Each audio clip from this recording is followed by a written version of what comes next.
Now the Ziphites came to Saul at Gibeah. Is David not hiding in the hill of Hachilah, opposite Jeshimon? Then Saul arose and went down to the wilderness of Ziph, having 3,000 chosen men of Israel with him, to seek David in the wilderness of Ziph. And Saul encamped in the hill of Hachilah, which is opposite Jeshimon, by the road. But David stayed in the wilderness, and he saw that Saul came after him into the wilderness. David therefore sent out spies, and understood that Saul had indeed come. So David arose and came to the place where Saul had encamped. And David saw the place where Saul lay, and Abner the son of Ner, the commander of his army.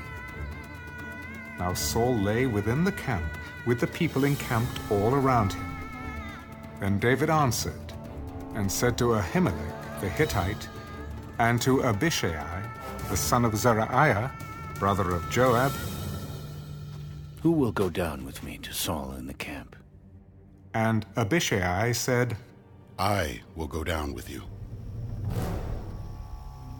So David and Abishai came to the people by night, and there Saul lay sleeping within the camp, with his spear stuck in the ground by his head, and Abner and the people lay all around him.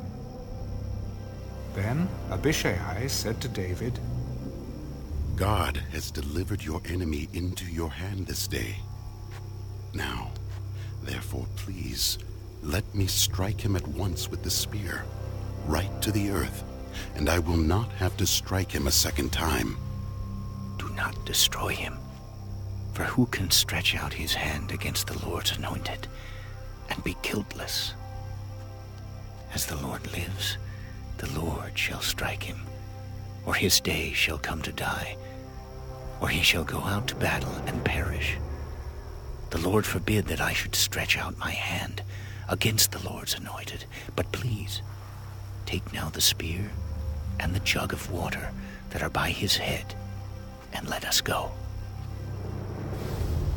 So David took the spear and the jug of water by Saul's head, and they got away, and no man saw or knew it or awoke, for they were all asleep, because a deep sleep from the Lord had fallen on them. Now David went over to the other side, and stood on the top of a hill afar off, a great distance being between them.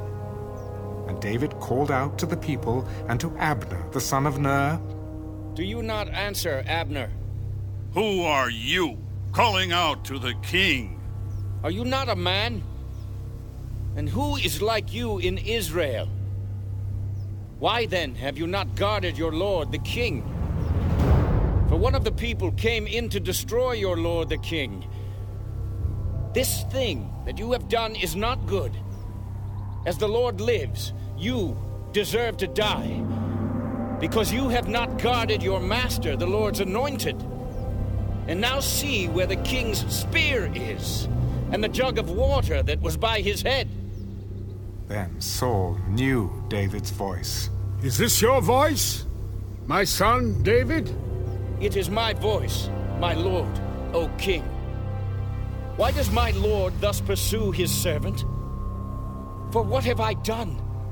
Or what evil is in my hand? Now therefore, please let my lord the king hear the words of his servant. If the Lord has stirred you up against me, let him accept an offering. But if it is the children of men, may they be cursed before the Lord. For they have driven me out this day from sharing in the inheritance of the Lord, saying, 'Go, serve other gods.' So now, do not let my blood fall to the earth before the face of the Lord. For the king of Israel has come out to seek a flea, as when one hunts a partridge in the mountains." "I have sinned.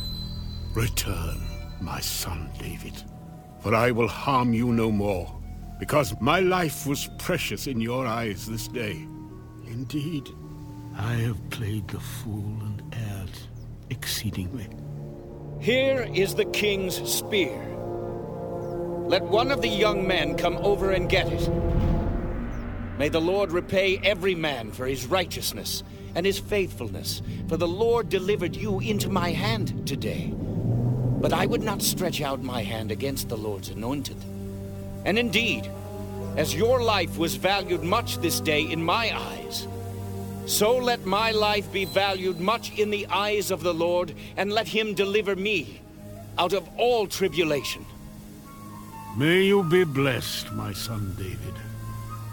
You shall both do great things and also still prevail. So David went on his way, and Saul returned to his place.